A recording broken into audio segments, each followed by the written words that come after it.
Fuqua documentary Troublemaker, which premiered at Sundance this week, explores how Nelson Mandela spent his 27 years in prison and used that time to plan his country's future. The film traces Mandela's life from his birth in 1918 when he was given the forename Rolihlahla, meaning troublemaker. A key look and hook of Troublemaker is the use of previously undiscovered audio recordings from Mandela's biography, Long Walk to Freedom, offering rare insight into his activist journey, 27-year imprisonment, and the path to presidency. The documentary also includes footage from Fuqua's team's travels to significant locations such as Robben Island, where Mandela spent 18 years in prison, and Qunu, Mandela's rural childhood village, as well as his resting place. I'm now joined by the executive producer of the documentary, anti-apartheid activist and filmmaker, Maharaj. Mr. Maharaj, thank you so much for your time and for joining us today. Good morning, and thank you for having me. It's an absolute pleasure. So maybe let's just start off by knowing what inspired you to be involved in the making of Troublemaker, and how does this documentary differ from the previous portrayals of the former president? I've been associated with former President Mandela from 1964. I spent 12 years in prison with him. I have worked with him in the underground since then. I've worked with him in the negotiations, and I served in his government, in the government of 1994 to 1999. And we've continued our friendship since then. So I've been interested in what makes a person a leader. I don't approach matters on the basis that people are born leaders. I think people have become leaders by the way in which they handle challenges that they face in life. And I thought it's interesting to see how Mandela became a leader, because we're living in pretty difficult times. There are powerful forces that want to assert that might is right, that want to make us live in fear of each other rather than in friendship of each other, and that want to bend the world to serve selfish ends. This is a time for leadership, and I believe that there is a Mandela in each of us. The issue is how to bring that Mandela out of us. And that's a very interesting perspective in terms of how we bring that Mandela out of us, because many of us have experienced Mandela the leader, like you say, through books, through what we see on television, and not really the person to the depth of really who he was. Maybe just talk to us in terms of that personality, especially when it comes to the time when he was released from prison and his attitude towards the former president de Klerk. Well, the first thing that strikes one is to understand how Mandela turned his incarceration into a weapon. When PW Botha offered to release him if he renounced violence, Mandela saw an opening, and he linked his release with the abandonment of apartheid. And when F.W. de Klerk became the president in September 1989, Mandela asked to meet him, and they met on the 13th of December 1989. That meeting is very interesting from what Mandela said to F.W. de Klerk. He said to him, there is no point in releasing him if apartheid continues. Because he said, if you release me under those conditions, I will go back and continue to do what I was doing to overthrow apartheid. So what did he do? 27 years in prison, and yet he says, I'm prepared to continue staying in prison, because he understood that he had made his release conditional to the issue of changing. And I think that's very powerful. Of course, it changed its relationship with F.W. de Klerk. De Klerk, as you know, in February announced the unbanning of the ANC, one of the demands that Mandela and the ANC had put, announced the release of political prisoners, but they were going to be staggered, announced that he would release Mandela, but he didn't say that it was going to happen the same day. Since then, there's been quite a difficult road to reach 1994. And that is because many can argue, and I certainly believe, that former President de Klerk tried to control the process, because the release of political prisoners took place slowly. The last of the political prisoners were released in September 1992, whereas the unbanning took place in 1990. It's also that the formal negotiations took a long time to take place. But it happened, and it happened because the people in our country stood behind Mandela and the ANC and supported that change. Let's actually listen to a clip from the film that speaks particularly to this point with regards to how he viewed former President de Klerk just after his release.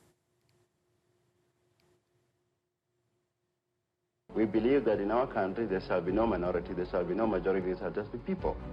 And those people will have the same status before the law, and they will have the same political rights before the law. I mean, in the same way that blacks have never lived in a socialist economic system, they've got to learn to live in one. In the same way that they've always lived in a racially divided society, they've got to learn to live in a non-racial society. That's an interesting clip. Yes. It's not the one that we wanted, but it's a clip of the late Steve Biko. And it features in this film because here you have the vision that Steve Biko had for the future. And he is talking about a society in which we have the principle of equality before the law. Secondly, he's talking about building a non-racial society. And these are the objectives that were imprinted in the Constitution that we negotiated and finally adopted in the Constitutional Assembly. So I think that there is a linkage that when we look at our history, it's not just the actions of the African National Congress, but all the allied organizations and the Black Consciousness Movement, how we move together to come to the South Africa that is a democracy in which one person, one vote prevails. So in your view, Mr. Maharaj, I mean, these values found expression in the Constitution, but what's your take in terms of their implementation in our everyday lives as we see South Africans today? The challenge is that the struggle sought to bring about a democracy. And the issue was that we planned to use that democracy to change people's lives. And the 30 years that we've gone through in trying to make that happen has delivered some results, but has also delivered many mistakes. And I personally believe that we learn more from our mistakes. No country trying to make change does so in a straight line. There are zigzags, there are successes, there are failures. And South Africa needs to examine those failures so that it can overcome them.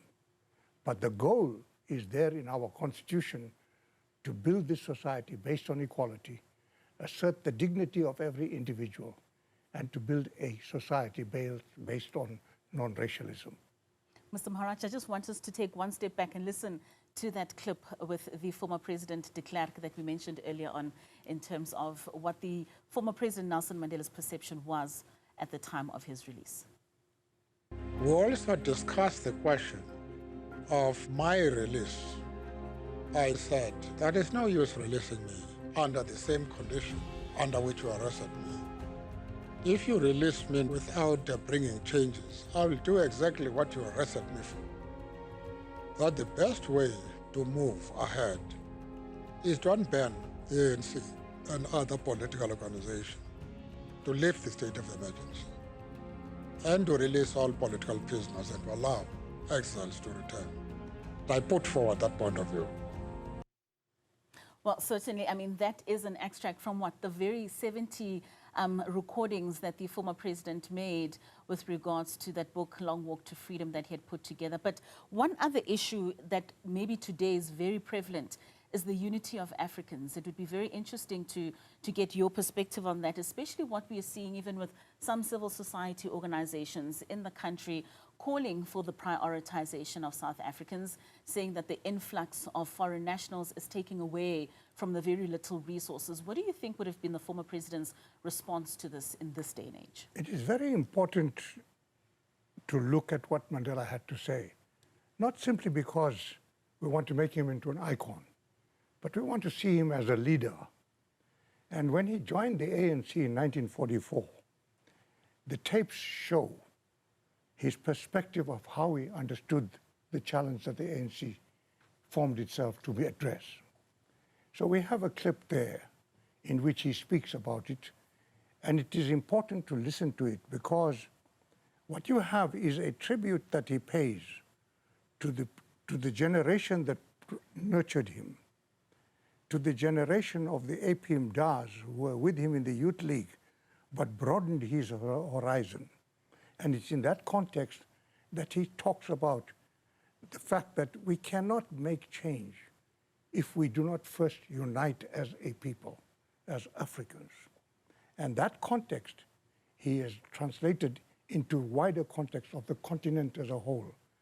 And when you see that clip, also give some attention to the animation of Thabang, because that animation has got so much praise by all the reviewers.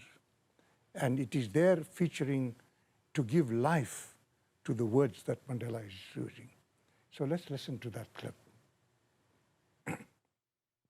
So I was drawn into the African National Congress. The African National Congress. This is the most important African organization in the Union.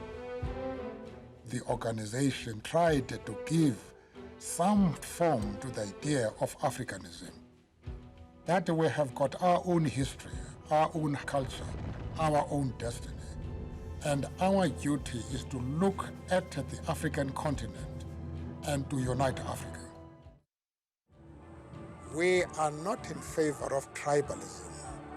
We are in favor of the unity of all the African tribes, preaching this idea that we are one nation, because as divided, the whites will defeat us.